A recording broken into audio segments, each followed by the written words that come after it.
Assalamualaikum warahmatullahi wabarakatuh. Apa kabar sobat-sobat semuanya? Semoga kita semua dalam keadaan sehat jasmani dan rohani, tidak kurang satu apapun. Oke, kita lanjutkan saja ceritanya. Bab 2901 sampai bab 2903. Saat Ye Chen berbicara, sebuah rencana telah terbentuk di benaknya. Saya sudah berada di sini selama ini di New York, jadi beberapa masalah harus diselesaikan secara menyeluruh. Karena keluarga Zhano telah memperluas tentakelnya ke Chinatown dan toko tempat Paman Zong bekerja keras selama beberapa dekade, jangan salahkan diri Anda sendiri karena bersikap kasar. Jadi, dia membuka mulutnya dan berkata kepada Qiang Zai, "Qiang Zai, ganti pakaian koki ini dan pergilah bersamaku."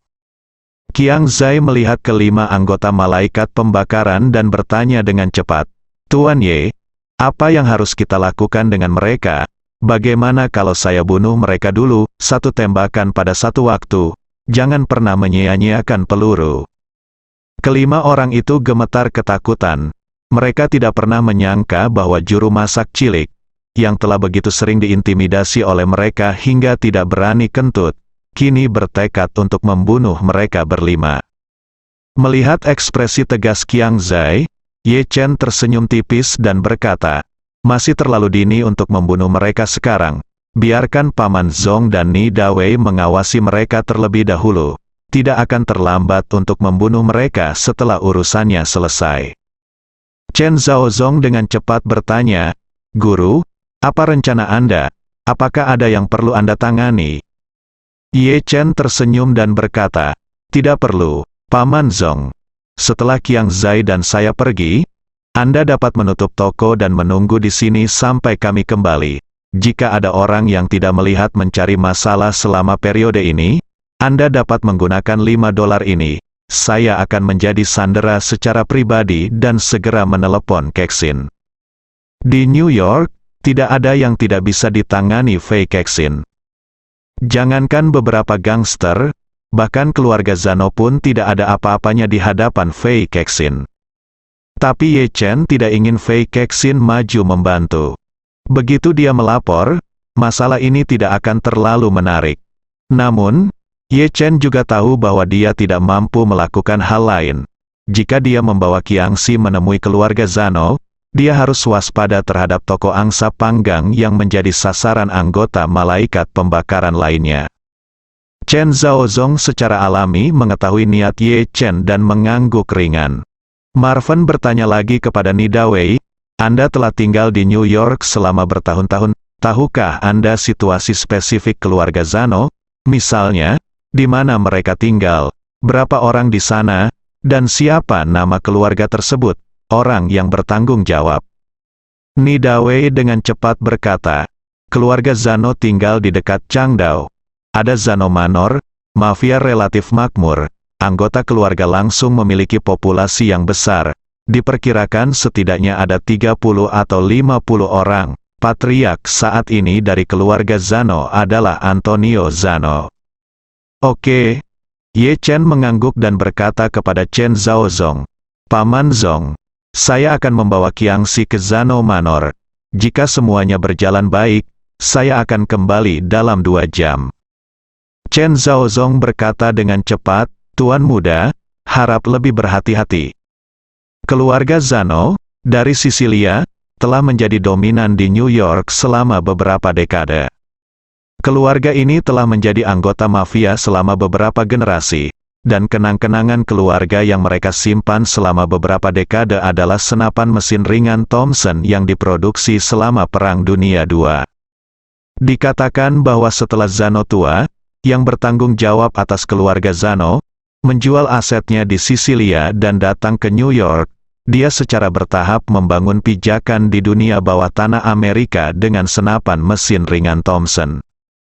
Dan senapan mesin ringan yang dikenal dengan mesin tik Chicago itu menjadi warisan spiritual keluarga Zhano. Konon hingga tahun 2020 lalu, senapan mesin ringan ini digantung dengan posisi C di dinding aula utama Zhano Manor hingga generasi baru pemimpin Zhano memutuskan untuk membersihkan namanya. Dia melepaskan pistolnya dari dinding. Namun, melepas senjata ini bukan berarti keluarga Zano akan lepas tangan dari situasi tersebut.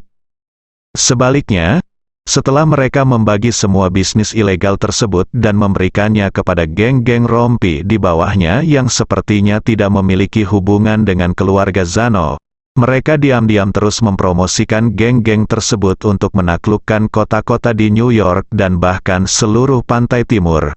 Untuk meningkatkan jumlah orang, lingkup pengaruh mereka telah meningkatkan pendapatan ilegal mereka secara komprehensif. Di permukaan, keluarga Zano, yang dipimpin oleh Antonio Zano, pemimpin generasi ini, berupaya semaksimal mungkin untuk membersihkan identitasnya dan mendekati kelas atas. Antonio Zano tahu betul bahwa semakin kuat kelas atas, semakin mereka membutuhkan alat seperti mafia. Namun, mereka munafik dan tidak mau bekerja sama dengan mafia secara terbuka.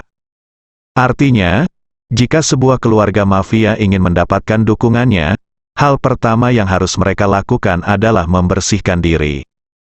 Sederhananya, yang dibutuhkan kalangan atas saat ini bukanlah pispot memalukan yang disembunyikan di bawah tempat tidur. Yang mereka butuhkan adalah toilet yang bisa diletakkan terbuka di dalam toilet, terang dan bersih, serta tidak berbau sama sekali. Mafia tradisional hanyalah pispot yang kotor dan bau. Jadi Antonio Zano sangat ingin memimpin keluarga Zano menyelesaikan transformasi dari pispot menjadi toilet. Saat ini, Antonio Zano sedang mengarahkan anggota keluarga dan orang-orang terdekatnya di manornya untuk menata manor tersebut secara megah. Hari ini, dia akan menerima tamu terhormat dari jauh di rumahnya. Untuk menyambut tamu terhormat ini, seluruh anggota keluarga Zano membereskan urusannya lebih awal dan bergegas pulang untuk mempersiapkannya. Tamu terhormat yang diundang kali ini sangat penting untuk perkembangan keluarga Zano selanjutnya. Jika kerjasama bisa tercapai, maka keluarga Zano akan naik ke level berikutnya. Di aula utama Zano Manor telah disiapkan meja makan besar sepanjang lebih dari 10 meter. Meja makan tersebut dihiasi dengan bunga-bunga yang diterbangkan dari Perancis, serta peralatan makan kristal terbaik dan peralatan makan logam. Antonio yang berusia 47 tahun memperhatikan para pelayan sibuk dan mengatur segalanya dengan tertib, dengan antisipasi tertulis di wajahnya. Saat ini, 7 atau 8 saudara laki-laki dan perempuannya, anak-anak mereka, dan pasangan dari anak-anak mereka semuanya sudah berpakaian dan siap, dan mereka semua maju ke depan untuk menyapa Antonio. Antonio sepenuhnya berperan sebagai seorang patriark, dia menyapa semua orang dengan ramah dan sopan. Setelah hampir semua anggota keluarga dekatnya berbaris untuk menyapa, kecuali putrinya yang berusia 22 tahun, Antonio mau tidak mau bertanya kepada saudara laki-lakinya di sampingnya, "Marco, di mana Julia?" Marco Zano berkata cepat, "Saudaraku, aku tidak bertemu Julia sepanjang malam." Anak ini, Antonio berkata tidak puas, dia telah patuh sepanjang hidupnya. Mengapa dia harus melawanku kali ini? Tidakkah dia menyadari betapa sempurnanya kehidupan yang aku rencanakan untuknya? Marco Zano memuji, "Saudaraku, bagaimanapun juga, Julia masih muda dan kurang pengalaman sosial. Beri dia lebih banyak waktu, dan dia tidak hanya akan memahami niat baik Anda, tetapi dia bahkan akan berterima kasih kepada Anda." "Iya." Antonio mengangguk sedikit, lalu dia merapikan jas, kemeja, dan dasi kupu-kupunya, dan bertanya kepada Marco dengan sangat angkuh, "Bagaimana? Apakah aku terlihat seperti The Godfather sekarang?" "Iya. Tentu saja," Marco memuji, "saudaraku, di seluruh Amerika Serikat, dan bahkan di seluruh Eropa dan Amerika, tidak ada orang yang lebih dekat dengan Marlon Brando selain Anda." Antonio mengangguk sedikit dan tersenyum tenang, "Saya, Antonio Zano, pasti akan menjadi ayah baptis tersukses dalam sejarah Sisilia." Kali ini, adik bungsu Antonio, Francisco, berlari mendekat dan berkata dengan hormat, "Saudaraku, pesawat tamu terhormat Anda telah mendarat di Bandara JFK, diperkirakan akan tiba di Manor dalam 40 menit. Bagus sekali, Antonio tidak bisa menahan kegembiraannya dan berkata dengan lantang. Tergantung malam ini apakah kita bisa naik ke level berikutnya. Setelah itu, dia dengan hati-hati merapikan rambutnya dengan telapak tangannya dan berkata, "Kalian awasi di sini sementara aku mencari Julia." Pada saat yang sama, Ye Chen mengemudikan Chevrolet yang tidak mencolok, membawa Qiangxi yang gugup dan cemas ke pinggiran Zano Manor. Mereka berdua dapat melihat dari luar bahwa Zano Manor sedang sangat sibuk saat ini. Seluruh manor terang benderang, dan sejumlah besar anggota mafia berjas hitam berdiri tegak di kedua sisi pintu, seolah-olah mereka sedang menunggu untuk seseorang yang penting. Ye Chen melihat ini dari kejauhan dan tidak bisa menahan senyum. Sepertinya kita ada di sini hari ini. Keluarga Zano sepertinya sedang mengadakan acara besar. Qiang Zai menelan ludahnya dan bertanya pada Ye Chen, "Tuan Ye, sekilas setidaknya ada ratusan orang. Apakah kita benar-benar ingin masuk dan menimbulkan masalah?" Ye Chen tersenyum dan berkata, "Bukankah aku sudah memberitahumu bahwa aku akan bermain sandiwara dengan mereka? Kamu akan mengikutiku nanti. Kamu akan melakukan apapun yang aku katakan. Lihat saja mataku." Setelah mengatakan itu, Ye Chen menambahkan, "Tetapi jika kamu benar-benar khawatir, saya bisa pergi sendiri." Qiang Zai berkata tanpa berpikir, "Tuan Ye, saya memang khawatir. Tapi saya tidak takut. Selama Anda menyuruh saya melakukan sesuatu, saya akan melakukannya." "Oke." Ye Chen mengangguk dan berkata, "Mari kita tunggu waktu yang tepat."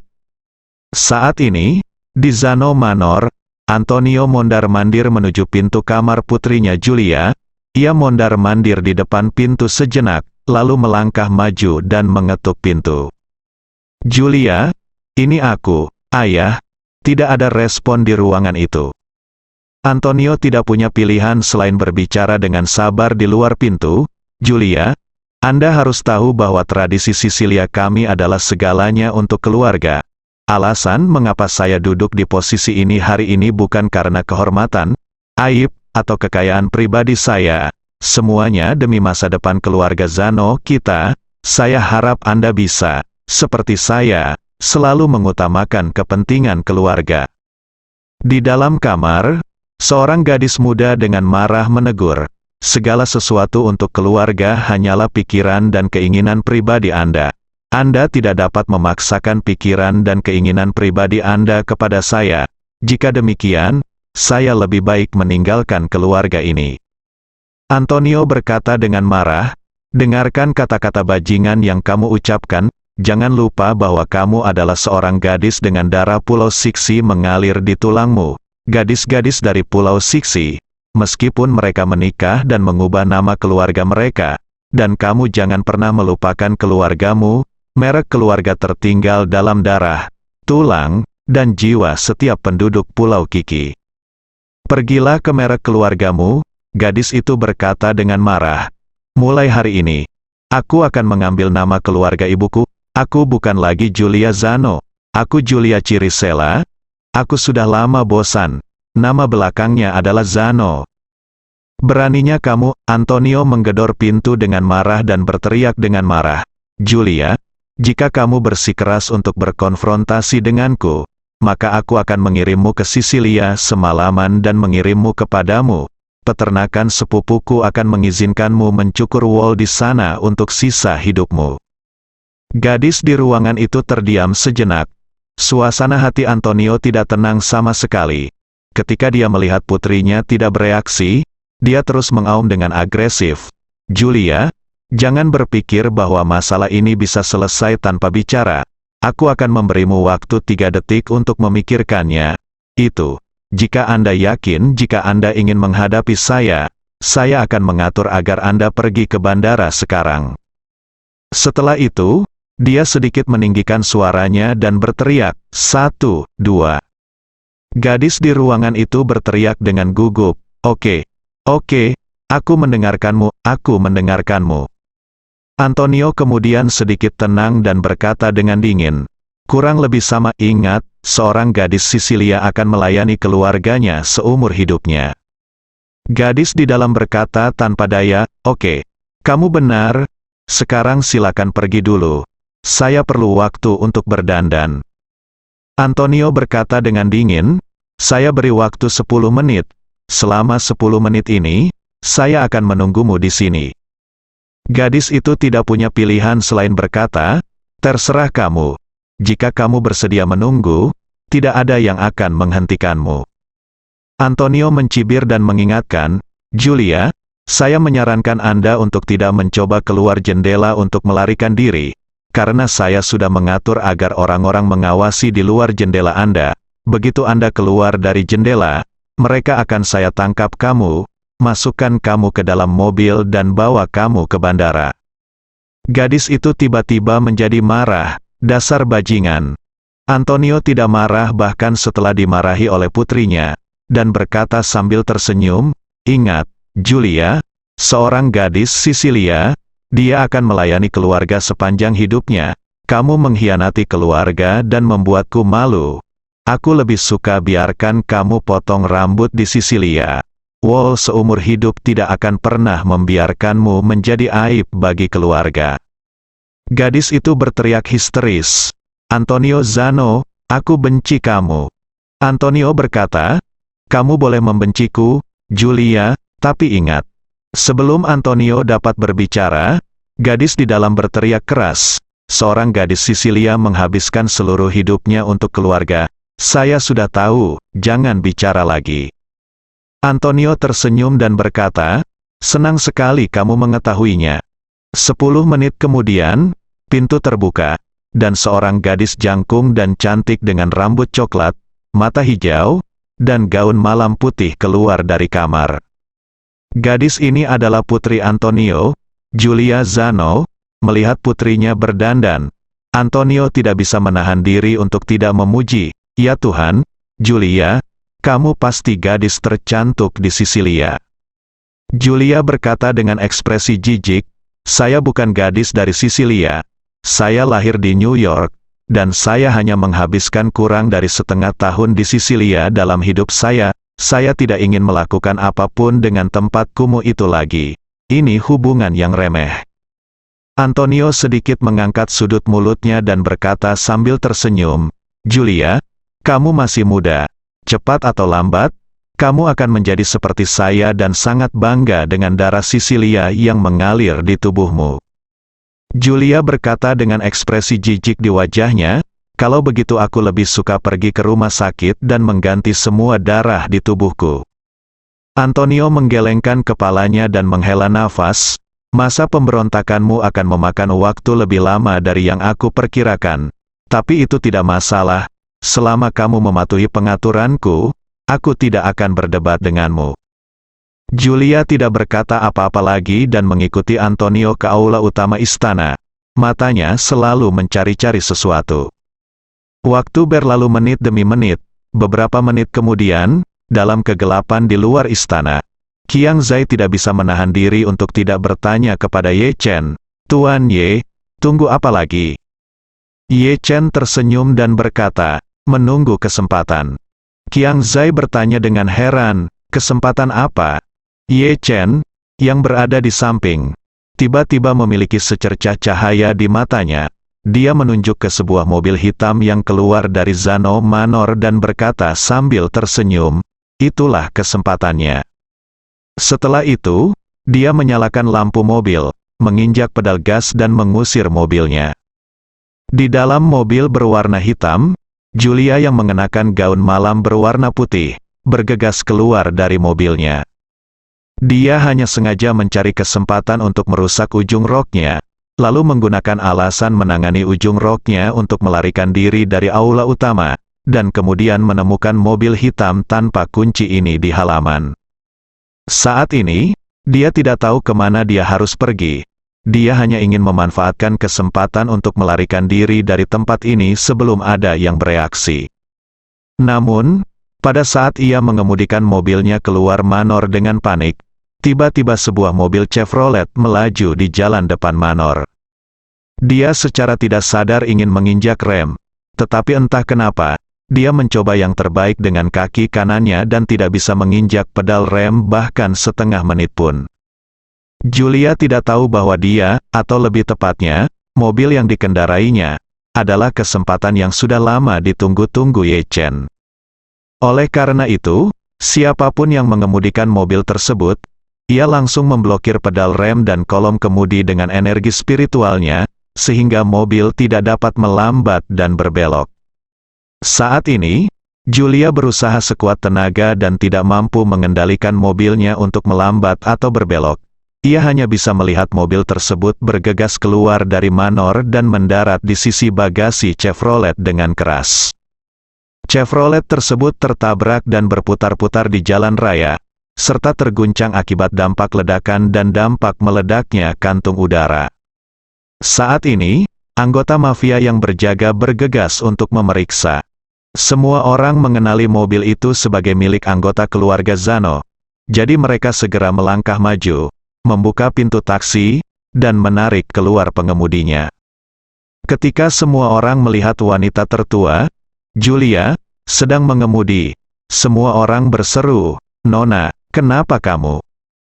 Julia melepaskan tangan mereka dan duduk terpuruk di tanah, sesaat merasa sangat putus asa. Melihat dirinya hendak melarikan diri, siapa sangka akan terjadi kecelakaan mobil saat ia sampai di depan pintu.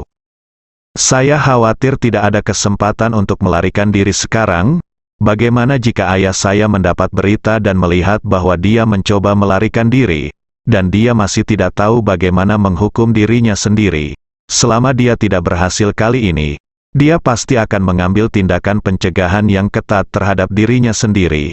Jika dia mencoba melarikan diri di masa depan, dia tidak akan pernah punya kesempatan. Tepat ketika Julia panik dan tidak berdaya, tidak tahu harus berbuat apa, kabin mobil Chevrolet tiba-tiba terbuka, dan seorang pria berwajah oriental turun dari mobil, menunjuk ke arahnya dengan marah dan berkata, "Hei, tahukah kamu caranya mengemudi? Saya mengemudi dengan baik, tetapi Anda baru saja menginjaknya. Apakah Anda tidak tahu cara mengerem?" Menghadapi tuduhan itu, Julia hanya bisa gigit jari dan berkata, "Maaf, sepertinya ada yang tidak beres dengan mobil saya tidak bisa menghentikan mobilnya." "Tidak bisa berhenti?" Ye Chen berkata dengan agresif, "Kamu adalah Maibah, saya tidak percaya Maibah tidak bisa menghentikan mobilnya. Jika kamu tidak memiliki keterampilan yang baik, katakan saja, tidak ada rasa malu di dalamnya." Julia mengangguk berulang kali dan berkata dengan sedih, "Kamu benar, jangan khawatir, saya akan mengganti kerugianmu." Ye Chen berkata, "Saya mengandalkan mobil ini untuk menghidupi keluarga saya. Jika Anda memukul saya seperti ini, saya pasti tidak akan bisa bekerja selama beberapa hari. Anda akan memberi kompensasi kepada saya untuk 10 hari kehilangan pekerjaan. Setidaknya $100.000 AS, saya pikir Anda tinggal di sana untuk rumah yang bagus. Anda tidak boleh kekurangan uang, dan $100.000 AS tidak berarti apa-apa bagi Anda. Jadi segera berikan kepada saya masih ada yang harus dilakukan."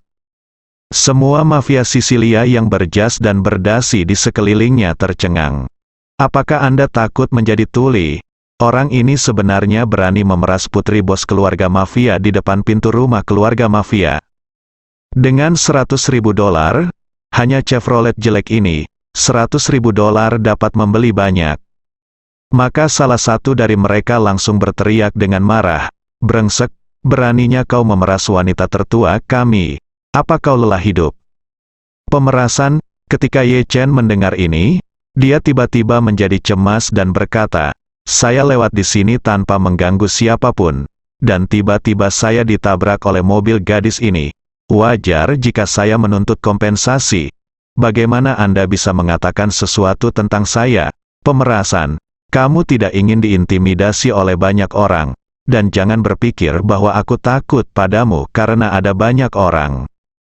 Anggota mafia itu segera mengeluarkan pistol dari pinggangnya, mengarahkannya ke kepala Ye Chen, dan berkata dengan dingin, "Segera keluar dari sini, katakan satu omong kosong lagi, dan aku akan menembakmu." Brengsek, Ye Chen berkata dengan marah, kamu sangat mampu. Kamu ingin menembakku di depan umum. Kali ini, Qiangxi membuka pintu penumpang Chevrolet, mengangkat ponsel di tangannya dan berkata dengan lantang, Saudara Chen, saya sudah menelepon polisi. Oke. Ye Chen mengangguk puas, memandang anggota mafia itu, dan berkata dengan dingin, apakah kamu tidak akan menembakku? Ayo, tembak aku di sini. Karena itu, Ye Chen menunjuk ke alisnya dan berkata, jika kamu punya nyali, tembak. Melihat hal tersebut, Julia langsung berteriak keras, Robert, letakkan senjatanya. Dalam pandangan Julia, meski pria aneh di hadapannya meminta uang $100.000 itu memang berlebihan, namun pada analisa akhir, hal itu adalah tanggung jawabnya sendiri. Jika ia memukul orang lain, ia pasti harus membayar ganti rugi. Saat ini waktu, anak buah ayahnya menggunakan menodongkan pistol ke orang lain tidak masuk akal sama sekali. Melihat Ye Chen begitu keras kepala dan tidak takut dengan pistol di tangannya, pria itu tiba-tiba tidak tahu harus berbuat apa. Sebenarnya, dia tidak ingin menembak, tapi dia hanya ingin menggunakan pistolnya untuk menunjukkan identitasnya sebagai mafia, sehingga pria Oriental yang tidak tahu ketinggian dan ketinggian dunia ini punya akal sehat dan keluar dari sini. Namun siapa sangka pria ini ternyata sombong sekali. Biasanya, dia tidak akan ragu untuk menembak seseorang. Namun situasi hari ini sungguh istimewa. Pertama-tama, ini adalah pintu masuk ke perkebunan keluarga Zhao. Menembak dan membunuh orang di sini pasti akan menarik perhatian besar. Apalagi pihak lain sudah menelepon polisi, dan polisi pasti akan datang untuk menangani kecelakaan lalu lintas ini. Jika orang tersebut meninggal, tidak ada cara untuk menutupinya, dan tidak ada waktu untuk menanganinya. Tidak hanya dia yang ditangkap, keluarga Zhao juga akan terkena dampaknya. Terlebih lagi, wanita tertua sedang menonton di sini, bagaimana dia bisa membunuh seseorang di depannya. Saat ini, orang lain menghampiri Robert dan berbisik di telinganya, tamu terhormat akan segera datang, jangan menimbulkan masalah, jika tidak bos akan sangat marah jika Anda mengabaikan tamu terhormat. Robert sangat ketakutan hingga punggungnya menjadi dingin, dan dia segera bertanya, apa yang harus kita lakukan sekarang? Orang ini menginginkan $100.000, dan saya tidak setuju. Sambil berbicara, Robert menatap Julia dengan tenang dan berkata, wanita tertua masih di sini. Apa yang harus saya lakukan? Pria itu dengan cepat berkata, apakah kamu bodoh? Tidak bisakah kamu melihat bahwa wanita tertua ingin melarikan diri? Jika kamu menanganinya dengan benar, bos tidak akan menyalahkanmu, tetapi akan merasa bahwa kecelakaan mobil ini sangat bagus. Jika bukan karena kecelakaan mobil ini, bos akan menyuruh wanita itu pergi. Tidak bisakah pestanya diadakan malam ini? Robert langsung sadar kembali dan sangat gembira. Dia segera berkata, kalau begitu saya akan memberitahu bos sekarang. Setelah itu, Robert mengeluarkan walkie-talkie dan berkata, tolong beritahu bos bahwa wanita tertua mengalami kecelakaan mobil di depan pintu. Silakan datang secepatnya. Ketika Julia mendengar ini, dia segera berjuang untuk berdiri dan berkata kepada Marvin, Tuan, apakah Anda tidak ingin $100.000? Anda mengantar saya ke suatu tempat dan saya akan memberikan uangnya. Ye Chen sudah lama mendengar bisikan antara Robert dan orang lain, dan kemudian dia menyadari bahwa gadis muda di depannya sebenarnya adalah putri dari bos keluarga Zhao. Bukankah ini hanya seseorang yang memberiku bantal saat aku tertidur? Bagaimana dia bisa melepaskan kesempatan bagus seperti itu? Jadi, dia berkata dengan ekspresi bajingan di wajahnya, tidak, saya ingin uang tunai, dan saya akan menunggu di sini. Jika Anda tidak memberi saya uang, saya akan menunggu polisi datang. Ekspresi Julia tegang dan putus asa, dan dia memohon, Tuan, tolong bawa saya keluar dari sini, dan saya akan memberi Anda $200.000. Ye Chen tetap bergeming, saya ingin uang tunai, dan saya menginginkannya sekarang. Julia hampir menangis karena cemas. dia sering melihat ke belakang ke istana, takut ayahnya akan mengusirnya. Namun, Ye Chen tidak memberinya kesempatan.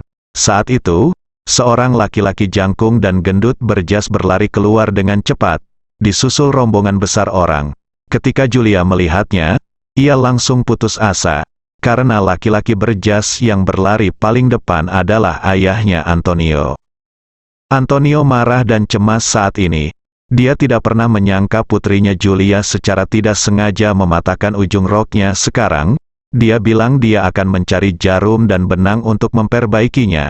Tapi dia mendengar laporan dari bawahannya bahwa putrinya mengalami kecelakaan mobil di gerbang istana.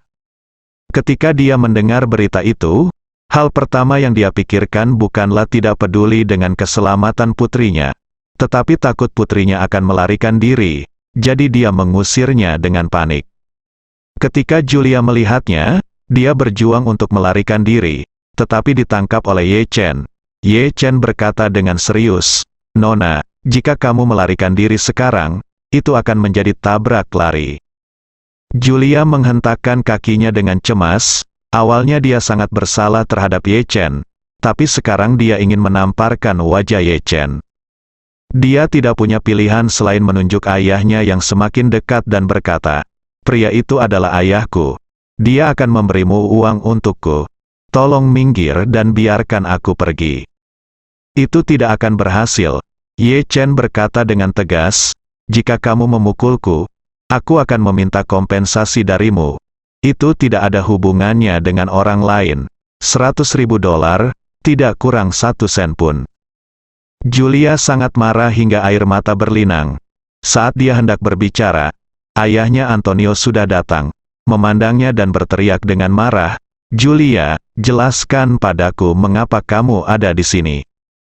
Julia pun mempertaruhkan nyawanya dan berteriak keras, "Karena aku ingin meninggalkan rumah ini, jangan biarkan ada di antara kalian yang menghentikanku." "Beraninya kamu," Antonio berteriak dengan marah, "tinggalkan rumah ini dan pergi ke Sisilia untuk mencukur bulu domba seumur hidupmu." "Aku tidak akan pergi," Julia berkata dengan marah. "Aku ingin memutuskan hubungan denganmu. Mulai sekarang, aku akan menghidupi diriku sendiri dan menjaga diriku sendiri. Hidup dan mati tidak ada hubungannya denganmu." Antonio berkata dengan marah, "Lancang sekali. Jika kamu dilahirkan dalam keluarga Zano, kamu akan menjadi anggota keluarga Zano seumur hidupmu." Setelah itu, dia berkata kepada beberapa orang di sekitarnya, "Bawa kembali wanita itu." Julia segera ingin melepaskan diri, tetapi ada begitu banyak orang di seberang sana sehingga dia, seorang gadis, tidak dapat menolaknya. Melihat dia akan dibawa pergi, Ye Chen langsung berkata dengan marah, "Kalian bekerja sama untuk mempermainkanku, kan? Di mana uangku? Dia belum memberi kompensasi padaku, jadi dia tidak bisa pergi kemanapun." Antonio mengerutkan kening pada Ye Chen dan bertanya dengan dingin, "Siapa kamu?" Ye Chen memandangnya dan berkata dengan cara yang tidak rendah hati atau merendahkan, "Putri Anda menabrak saya dengan mobil, dan Anda ingin dia pergi tanpa membayarnya. Anda menindas orang yang jujur." Antonio mengerutkan kening dan menatap Ye Chen, lalu kedua mobil yang terlibat dalam kecelakaan itu. Setelah hening beberapa saat, dia mengeluarkan dompetnya, mengeluarkan uang tunai $1.000, menyerahkannya kepada Ye Chen, dan berkata dengan tenang, "Lihat, kamu menghentikannya demi aku. Demi putriku, ambillah $1.000 ini dan keluar dari sini." Ye Chen mencibir dan berkata dengan nada menghina, "Kamu ingin memberiku $1.000? Apakah kamu tergila-gila menjadi miskin? Atau apakah aku tergila-gila menjadi miskin?" Antonio tidak menyangka Ye Chen akan begitu bodoh. Ekspresinya tiba-tiba menjadi sangat dingin. Dia menatap Ye Chen dan bertanya dengan tegas, "Berapa yang kamu inginkan?" Saat ditanya pertanyaan ini, Antonio terus menatap mata Ye Chen, menunggu kutipan Ye Chen. Bahkan ia berpikir dalam hati, anak laki-laki yang tidak mengetahui ketinggian langit dan bumi ini berani menjadi serakah di hadapanku. Aku takut dia akan mempertaruhkan nyawanya demi uang. Jika dia berani menyebutkan angka yang melebihi $5.000 AS, kepalanya akan dipenggal. Pada saat ini, Ye Chen bertemu dengan tatapan Antonio, berdehem, dan berkata dengan keras, "Dengarkan, $100.000 AS, tidak kurang 1 sen pun," bersambung.